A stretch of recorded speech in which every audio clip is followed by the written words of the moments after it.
आपके बारे में यह खबर चलती है कि आप मतलब नीतीश कुमार जी ने आपको सस्पेंड कर दिया था इस तरह नहीं, से सस्पेंड नहीं किया था, वो अलग कहानी है। पार्टी से जुड़े हुए लोग थे ना? पार्टी से नहीं जुड़े हुए थे, तो माफिया थे, लेकिन पलटू राम के बहुत करीबी थे।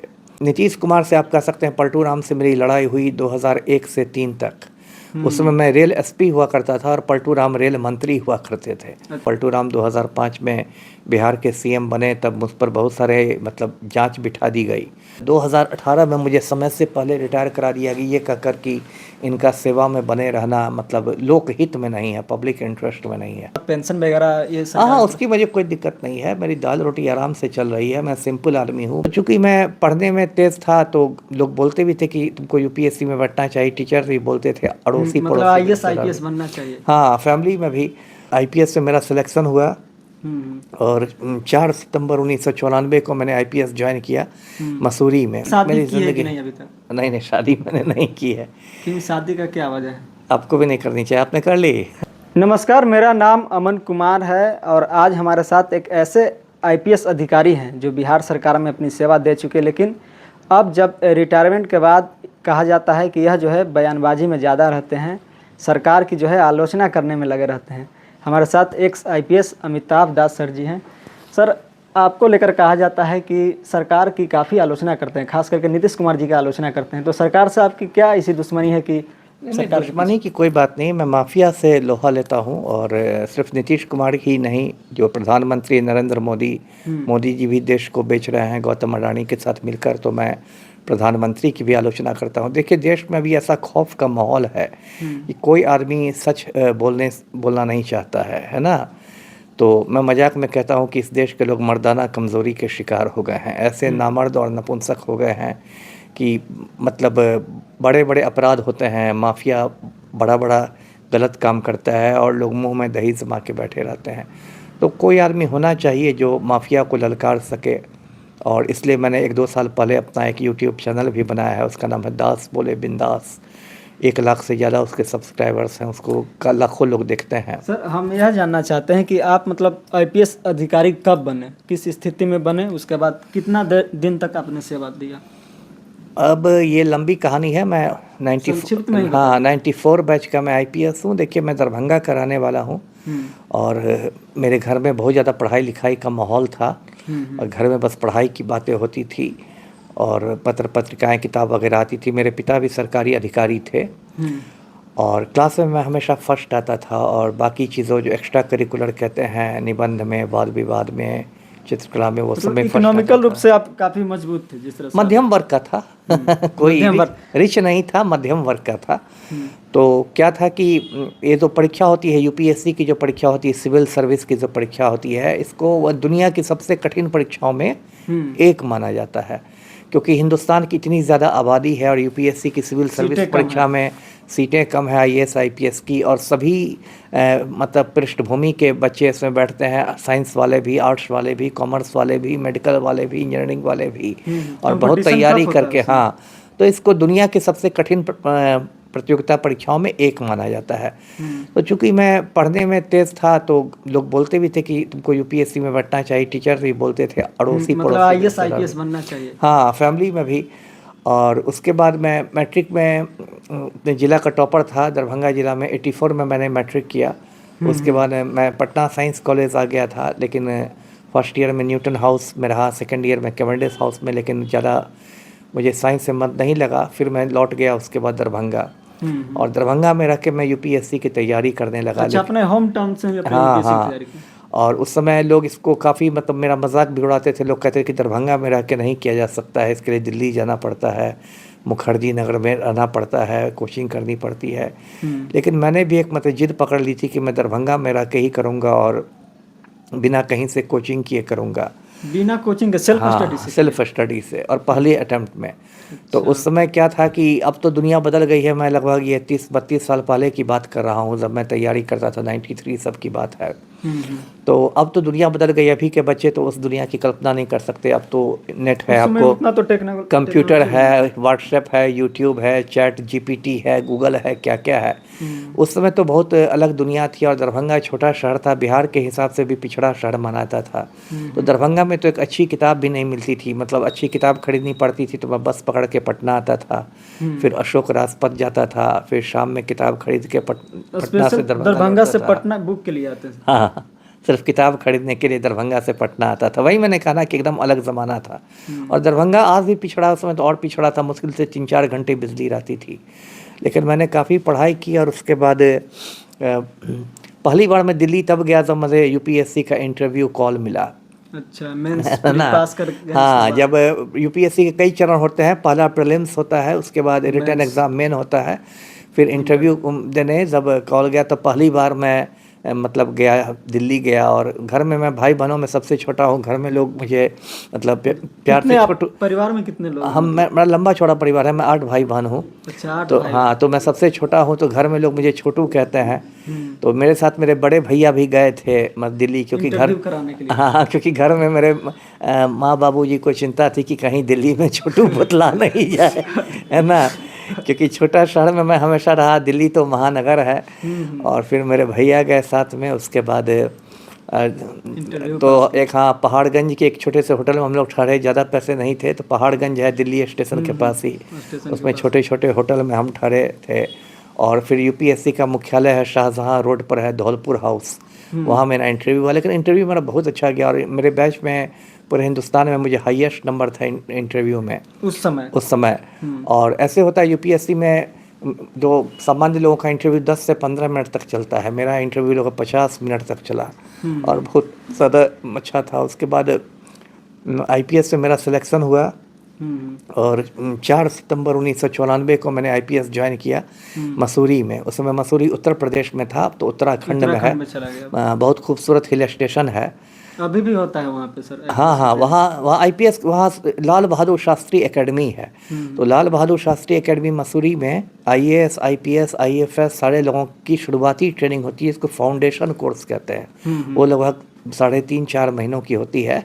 और उसके बाद आईपीएस लोग अपनी ट्रेनिंग के लिए हैदराबाद चले जाते हैं। हैदराबाद में सरदार वल्लभ भाई पटेल एकेडमी है, वहाँ से आईपीएस लोगों की ट्रेनिंग होती है।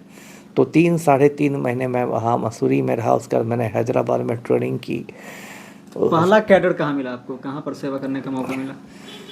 बिहार में पहली पोस्टिंग मेरी शेर घाटी में हुई। गया जिले में शेर घाटी अनुमंडल है, सब डिवीज़न है, वहाँ का मैं एएसपी था, असिस्टेंट एसपी था। अब तो शेर घाटी शांत हो गया है, लेकिन जब मुझे भेजा गया था तो नक्सलवाद। हाँ, वही मैं कह रहा था। उस समय लालू जी उस समय चीफ मिनिस्टर थे। और शेर घाटी काफ़ी लंबा चौड़ा सब डिवीज़न है, एक जिला जैसा ही है, और काफ़ी उस समय नक्सलग्रस्त था। और अब तो लोग बताते हैं कि उधर सड़कें वगैरह भी बन गई हैं और ठीक हो गया है। लेकिन मुझे याद है वहाँ जो दूर दराज के थाने थे, कोठी, डुमरिया वगैरह, वहाँ जाने में मतलब एकदम कई घंटे लग जाते थे। बहुत मतलब जब सड़कें नहीं थी, नहीं के बराबर सड़कें थी, एकदम बीहड़ इलाका था। तो शेर घाटी में मेरी पहली पोस्टिंग असिस्टेंट एसपी में थी। तो उसके बाद मैंने बिहार के कई ज़िलों में मैं एसपी रहा, देवघर का एसपी रहा, लखीसराय का रहा। ज़्यादातर मतलब आप किस स्टेट में सेवा दिए, बिहार में या किसी और? नहीं, बिहार कैडर। देखिए, मैं बता दूं दर्शकों को, आईएएस और आईपीएस जो सेवाएं होती हैं, इनको अखिल भारतीय सेवा कहते हैं, ऑल इंडिया सर्विस।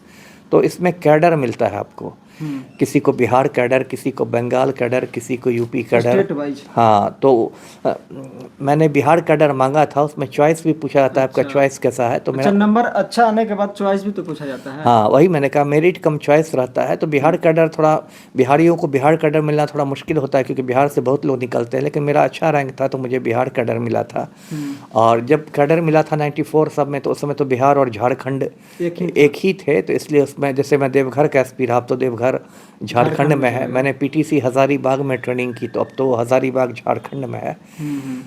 तो उस समय के बिहार में मैं आया था। फिर जब झारखंड अलग हो गया, तो मैं बिहार कैडर में ही रह गया। तो फिर बिहार में बहुत जिलों का मैं एसपी रहा, रेल एसपी रहा, बीएमपी में कमांडेंट रहा, गवर्नर का एडीसी रहा, मानवाधिकार आयोग में रहा। बहुत लंबी कहानी है, सीआईडी में रहा। प्रशासनिक सेवा में तो फिर अब आपके बारे में यह खबर चलती है कि आप मतलब नीतीश कुमार जी ने आपको सस्पेंड कर दिया था, इस तरह? नहीं, सस्पेंड नहीं किया था, वो अलग कहानी है। देखिए, नीतीश कुमार से आप कह सकते हैं पलटू राम से मेरी लड़ाई हुई 2001 से 3 तक। उस समय मैं रेल एसपी हुआ करता था और पलटू राम रेल मंत्री हुआ करते थे। अच्छा, केंद्र सरकार में केंद्र रेल मंत्री सरकार थे में उस रेल टाइम। मंत्री, और मैं पटना का रेल एसपी हुआ करता था। पटना रेल जिला बहुत लंबा चौड़ा, उसमें अच्छा, रेल रेल मतलब सेवा, रेल जिला में भी आपने सेवा दी। हाँ हाँ, मैं पटना का रेल एसपी हुआ करता था। पटना रेल जिला बहुत बड़ा है, उसमें 10-11 जिले आते हैं, गया वगैरह सब पटना रेल जिला में आता है। तो उस समय क्या हुआ था कि नीतीश कुमार ने बड़े बड़े माफिया को रेलवे के ठेके दे दिए थे। अच्छा। रेलवे के ठेके करोड़ों के आते हैं। जैसे कि मैं बताऊं दर्शकों को समझने के लिए कि पटना मुगलसराय रेलवे खंड के ठेके सुनील पांडे के गिरोह को दे दिए गए थे। अच्छा। पटना मोकामा रेल खंड के ठेके सूरज भान के गिरोह को दे दिए गए थे। पटना गया रेल खंड के ठेके पांडव सेना के बबलू सिंह को दे दिए वो गए लोग थे। पार्टी से जुड़े हुए लोग थे ना? पार्टी से नहीं जुड़े हुए थे, तो माफिया थे, लेकिन पलटू राम के बहुत करीबी थे। अच्छा, वो लोग माफिया थे। हाँ, आज भी हैं लोग, तो बिहार के कुख्यात माफिया सब हैं। और मैं रेल एसपी पटना का हुआ करता था, तो मैंने उसका पर्दाफाश किया, बताया लोगों को, अपना पत्राचार करके ये सब करके मैंने बताया कि आ रहा है। उसके बाद मैं पलटू राम की हिट लिस्ट पर आ गया। उसके बाद जब पलटू राम 2005 में बिहार के सीएम बने, तब मुझ पर बहुत सारे जांच बिठा दी गई। और सरकारी सेवा में होता है कि यदि आप पर कोई इंक्वायरी चल रही होती है तो उतना समय आपका प्रमोशन बाधित हो जाता है, रोक दिया जाता है। तो लगभग 10 साल तक मेरा प्रमोशन रुका रहा। उसके बाद मैंने सुप्रीम कोर्ट से केस जीता, और 10 साल बाद मैं सीधे एसपी के वेतनमान से आईजी के वेतनमान में आ गया। मतलब एक तरह से अब डबल प्रमोशन मुझे देना पड़ा सुप्रीम कोर्ट के आदेश के बाद। केस आप जीत गए हैं। हाँ, काफ़ी लंबी 10 साल की कानूनी लड़ाई लड़ी मैंने। उसके बाद फिर इन लोग का षड्यंत्र जारी रहा। उसका 2018 में मुझे समय से पहले रिटायर करा दिया गया, ये कहकर कि इनका सेवा में बने रहना लोकहित में नहीं है, पब्लिक इंटरेस्ट में नहीं है। तो अभी भी वो केस लड़ रहा हूँ मैं, अभी वो केस पेंडिंग है। तो देखिए क्या होता है आगे। मतलब 2018 तक आप सेवा दे रहे थे? जी जी जी। उसके बाद जी रिटायरमेंट आपको जी दे जी दी गई? जी। ऐसे कितना उम्र में रिटायर होते हैं अगर IAS IPS बनते हैं? 60 साल में। तो आपकी उम्र कितना हो गई थी 2018 तक? उस समय मैं 49 का था जी। तो अभी तो 10-11 साल हाँ शेष है। जी, बिल्कुल। तो इसको लेकर अभी भी सुप्रीम कोर्ट में चल हाँ रहे हाँ, मैं हो सकता है सेवा में वापस भी आ जाऊँ। अभी देखिए क्या होता है, अभी खेल खत्म नहीं हुआ है। हैं? खेल अभी खत्म नहीं खेल हुआ। नहीं खत्म हुआ है। तो ठीक है, रिटायरमेंट हुई है तो उसके बाद पेंशन वगैरह ये हाँ सरकार हाँ, उसकी मुझे कोई दिक्कत नहीं है। मेरी दाल रोटी आराम से चल रही है। मैं सिंपल आदमी हूँ, मैंने शादी वादी कुछ नहीं की है। और हाँ, ये अभी हम जानना आराम चाहते थे से सर कि आपने शादी मेरी की है कि ज़िंदगी। नहीं अभी तक? नहीं नहीं, शादी मैंने नहीं की है। क्यों, शादी का क्या वजह है? आपको भी नहीं करनी चाहिए, आपने कर ली। शादी में आदमी को गृहस्थी का जंजाल हो जाता है। गृहस्थी एक बहुत बड़ा जंजाल है, इसलिए मैं लोगों से कहता रहता हूँ कि शादी से थोड़ा दूर रहना ही बेटर है ना। फिर भी वंश को आगे बढ़ाना है तो शादी ब्याह तो करना ही। हाँ ठीक है, अपनी अपनी सोच है। स्वामी विवेकानंद ने शादी नहीं की, वंश को आगे नहीं बढ़ाया, बहुत बड़ा बड़ा काम करके चले गए। बहुत लोग शादी करते हैं, उसका कुकुर बिलाई की तरह बच्चे पैदा करते हैं, अपने भी डूबते हैं, वंश को भी डुबाते हैं, देश को भी फिर डुबा ऐसे में देते तो हैं। कोई सृष्टि चलेगा कैसे अगर हर व्यक्ति सोच ले कि हमें शादी नहीं करना है? सृष्टि तो चल ही रही है। हजारों सालों से जनसंख्या विस्फोट ही हो रहा है। ज़्यादातर लोग तो शादी भी करते हैं, फिर कुकुर बिलाई की तरह बच्चे भी पैदा करते हैं। एक बेटा के इंतजार में 13 बेटियां भी पैदा करते हैं। सृष्टि चलाने के लिए लालू यादव जैसे लोग हैं ना। तो ये बात है जी। अच्छा, तो अकेला जीवन अब आप पटना में गुजार रहे हैं? जी।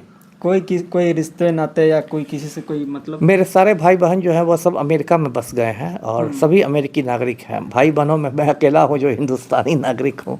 मेरे सारे भाई बहन अमेरिका में बस गए हैं और काफ़ी अच्छा कर रहे हैं। अमेरिका में बहुत ऊंचे ऊंचे पदों पर वो लोग हैं, और सब अमेरिकी नागरिक भी बन गए हैं। मुझ पर भी दबाव रहता है कि भाई तुम क्यों बिहार के चक्कर में पड़े हुए हो, सड़ी हुई जगह में हो, तुम भी अमेरिका ही आ जाओ।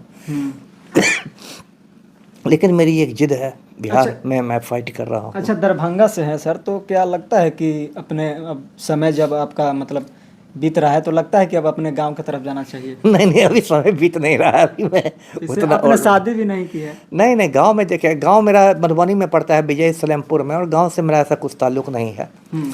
तो पटना ही ठीक है। पटना में मैं रहता हूँ और मैं बहुत सारे मोर्चों पर सक्रिय रहता हूँ, है ना। और मेरा एक छोटा सा संगठन है बिहार विप्लवी परिषद, मैं माफिया से टकराता रहता हूँ, है ना। मेरा अपना यूट्यूब चैनल, जैसा मैंने बताया, मैं किताबें भी लिखता हूँ। मेरी एक किताब आई है, दर्शकों को पढ़नी चाहिए, litticokha.com। बिहार के बारे में बहुत जानकारियाँ मिलेगी। अमेज़न पर वो किताब उपलब्ध है, नाम है litticokha.com। और मैं अध्ययनशील आदमी हूँ और बहुत सारा फाइट मैं करता हूँ, आज भी कर रहा हूँ। बिहार के जो शिक्षा मंत्री थे मेवालाल चौधरी, उनको 5-6 साल पहले मेरी ही वजह से इस्तीफ़ा देना पड़ा। मैंने खुदा बख्श लाइब्रेरी को बचाने की लड़ाई लड़ी। बहुत सारे सामाजिक मोर्चों पर मैं सक्रिय रहता हूँ जी। अच्छा, एक आखिरी सवाल सर, आपने बताया कि 2018 में किसी कारण से हमें ड्यूटी से हटा दिया गया, सुप्रीम कोर्ट में भी यह मामला चल रही है। जी जी। लेकिन सरकार की आप आलोचना करते हैं, एक तरफ आपको यह उम्मीद है कि हम दोबारा से जा सकते हैं, तो क्या राजनीतिक रूप से आप कहीं राजनीतिक में एंट्री करना चाहते हैं सुप्रीम कोर्ट में? बिल्कुल नहीं, बिल्कुल नहीं। राजनीति में मुझे बिल्कुल एंट्री नहीं करनी है। अभी भी विधानसभा चुनाव के पहले भी मुझे पार्टियों से ऑफर आते थे साथ आने के लिए। ऑफर भी आता है आपको? हाँ, लेकिन ये सब में मुझे नहीं जाना है। मैं जहाँ हूँ वहाँ मैं ठीक हूँ, यहाँ मैं रहता हूँ। और माफिया किस लेवल के पार्टी से आपको ऑफर आती है? हम उतना पार्टी का नाम क्या बताऊँ, जानते हैं अभी बिहार विधानसभा में चुनाव हुए थे तो ये था। पार्टी का नाम बताना क्या ठीक है जी। लेकिन राजनीति में आपकी कोई इंटरेस्ट नहीं, राजनीति में नहीं आना। देखिए, इतनी गंदी राजनीति हो गई। अभी शिवदीप लांडे इस्तीफा देके राजनीति में है ना बेचारा। अररिया में 4थे नंबर पर रहा है ना, जमालपुर में 3रे नंबर पर रहा। पब्लिक भी सड़ गई है। पब्लिक को अनंत सिंह पसंद है, शिवदीप लांडे नहीं पसंद है। विधानसभा में अनंत सिंह जाएगा, शिवदीप लांडे नहीं जाएंगे। तो बहुत राजनीति सड़ गई है, पूरे हिंदुस्तान की राजनीति जी। मतलब सरकार से आपकी सरकार से आपकी व्यक्तिगत कोई लड़ाई नहीं है? व्यक्तिगत लड़ाई क्या होती है? कोई खेती बाड़ी थोड़े है, थोड़े पलटू राम मेरे खेत का मसूर उखाड़ के थोड़े ले गया है। जैसे नीतीश कुमार के बारे में इस तरह से आप बेबाकी से बोलते हैं? बेबाकी से बोलते हैं क्योंकि उसने बिहार को बर्बाद किया है। वो अनंत सिंह के चपरासी बने हुए हैं। वो बहुत बड़े जातिवादी मुख्यमंत्री हैं, बिहार को कुर्मिस्तान बना रहे हैं। उनके समय भ्रष्टाचार के बड़े बड़े घोटाले हो रहे हैं, सृजन घोटाला हो रहा है। उनकी कोई सिद्धांतहीन राजनीति करते हैं। पलटू राम नाम है ना, इतनी पलटी मारते हैं, कभी किसी लड़की का हिजाब नोच लेते हैं। तो अब मैं उनके खिलाफ नहीं बोलूं तो क्या करूं जी। इसको लेकर सरकार से आप नाराज रहते हैं? चाहे कोई भी माफिया मवाली हो, सबसे बिल्कुल आप लोहा लेते रहते हैं जी। चलिए, बहुत बहुत धन्यवाद सर। तो देखिए, हमारे साथ एक IPS अमिताभ दास सर जी थे, जिनके बारे में हमने पूरी जानकारी समझने का प्रयास किया कि किस तरह से IPS अधिकारी बने। और इनके फैमिली में जो इनका कहना है सर का कि हमारा पूरा फैमिली विदेश में बस गया, विदेश की नागरिकता ले लिया, लेकिन हम अभी तक बिहार में ही हैं। और बिहार के में जिस तरह से माफियाओं से लोहा लेने का काम करते हैं, और ख़ास करके नीतीश कुमार की जो कमियां हैं उनको गिनाने का काम करते हैं, इसको लेकर काफ़ी सर जो है आलोचना में भी रहते हैं कि नीतीश कुमार से शायद इनकी व्यक्तिगत कोई दुश्मनी रही होगी, इस कारण से 2018 में इन्हें सस्पेंड कर दिया गया। लेकिन सर ने बिल्कुल बताया कि जिस तरह से सुप्रीम कोर्ट में यह पूरा मामला चल रहा है, अगर सुप्रीम कोर्ट से अगर यह केस जीतते हैं तो फिर से जो है सिविल सेवा में जा सकते हैं। तो हमारे साथ एक IPS अमिताभ दास सर जी थे। बाकी आप इनके कहानी को लेकर आप क्या कुछ सोचते हैं, आप हमें राय दे सकते हैं। बहुत बहुत धन्यवाद।